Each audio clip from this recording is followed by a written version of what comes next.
me a Parsha story.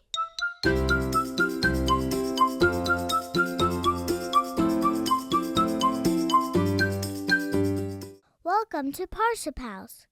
Meet Rabbi Yehuda HaNasi, often called Rabbi.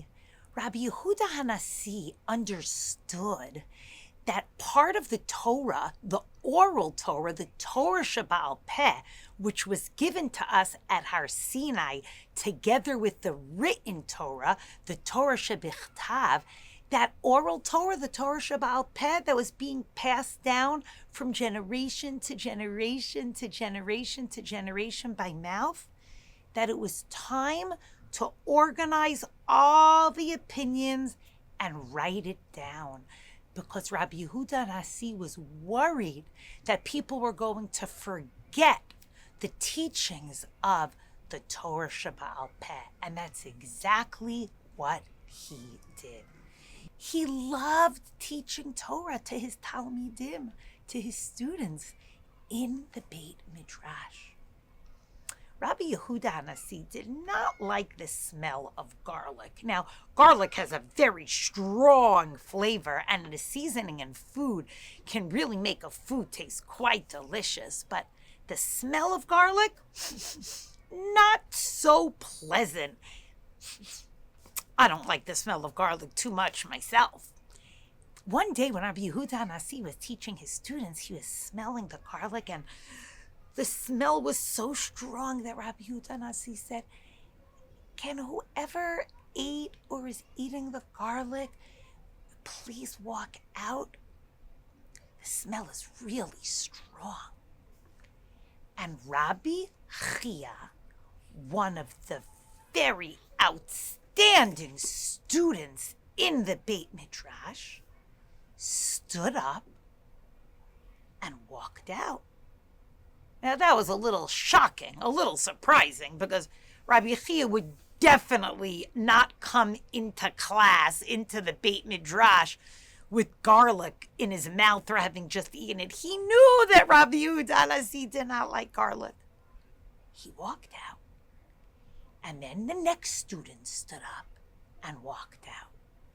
And then a third student stood up and walked out. And a fourth, and a fifth, and a sixth, and a seventh, until there were only 2 people left in the Beit Midrash. It was Rabbi Yehuda HaNasi and his son, Rabbi Shimon. They were the only ones left. All the students left class. The next day, Rabbi Shimon saw Rabbi Chia, and he said to him, "My father was so upset. He felt so badly. All the students left class, and he wasn't able to teach Torah because all of the students left. What's going on, Rabbi Chia?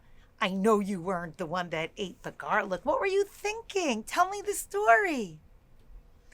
And Rabbi Chia said, "I didn't want to embarrass whoever the person was who ate the garlic. So I figured that I would stand up and walk out, and then other people would stand up and walk out, and then whoever had the garlic, he would just stand up along with everybody else, and nobody would notice they ate the garlic.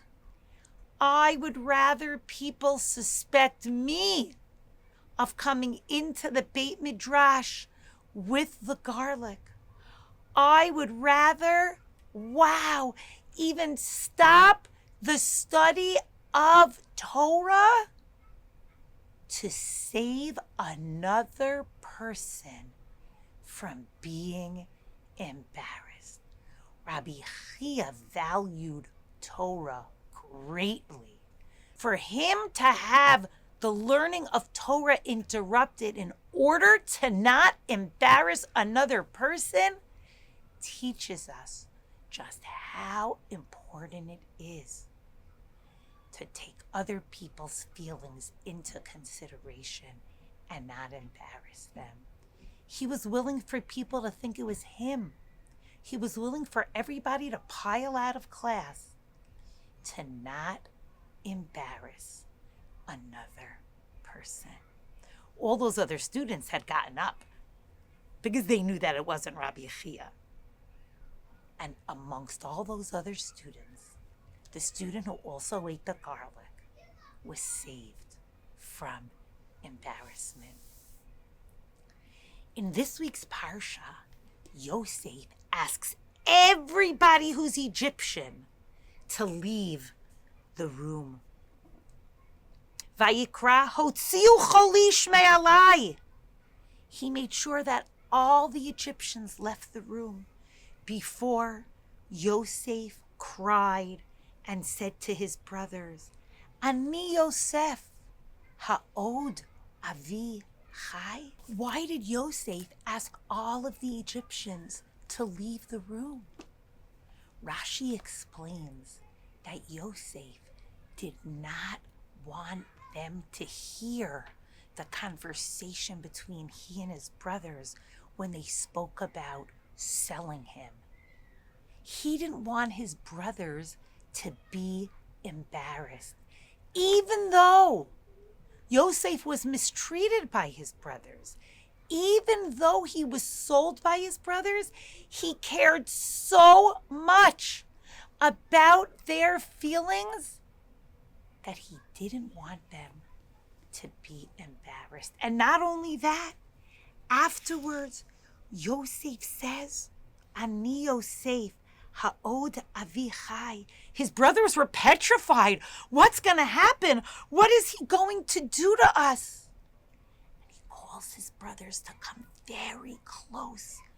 Even people in the outside rooms, he had already asked them to leave, wouldn't be able to hear this. He was being very careful when he says, I am Yosef, who you sold to Mitzrayim.